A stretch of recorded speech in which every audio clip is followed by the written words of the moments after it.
ওং নমঃ ভগবতে বাসুদেবায়। শ্রীমদ্ ভগবদ গীতা প্রথম অধ্যায় বিষাদ যোগ। শ্লোক 19। সঘোষো ধাতরাষ্ট্রাণাং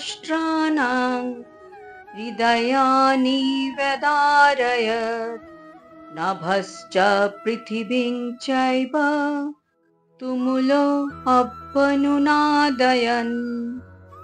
অনুবাদ: বিভিন্ন শঙ্খ নিনাদের সেই শব্দ ছিল প্রচণ্ড, তা আকাশ ও পৃথিবীকে প্রকম্পিত করে ধৃতরাষ্ট্রের পুত্রদের হৃদয় বিদীর্ণ করেছিল।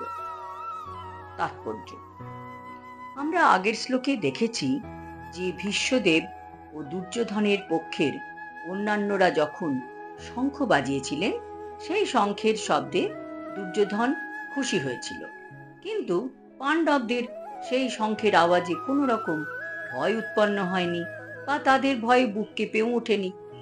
তার কারণ হচ্ছে পাণ্ডবরা সম্পূর্ণরূপে ভগবান শ্রীকৃষ্ণের শরণাগত ছিলেন। তাদের ভগবান শ্রীকৃষ্ণের প্রতি পূর্ণ বিশ্বাস ও আস্থা ছিল। ভগবানের প্রতি যিনি আত্মসমর্পণ করেন, তার মনে কোনো ভয় থাকে না, এমনকি চরম বিপদেও তিনি অবিচলিত থাকতে পারেন।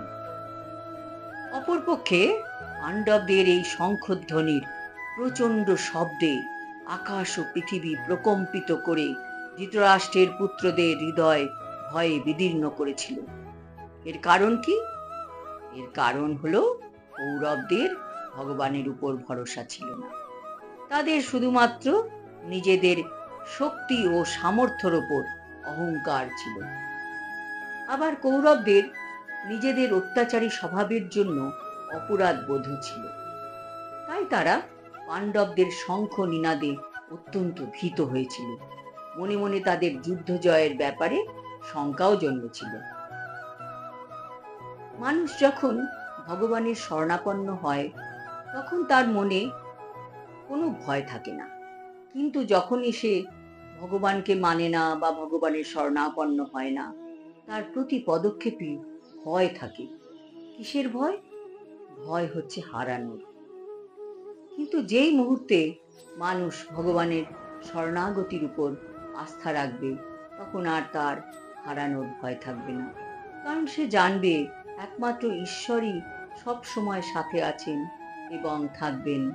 অন্য কেউ বা কিছু সব সময় সাথে থাকবেও না, আবার সঙ্গে যাবেও না। হরি ওম তৎসৎ।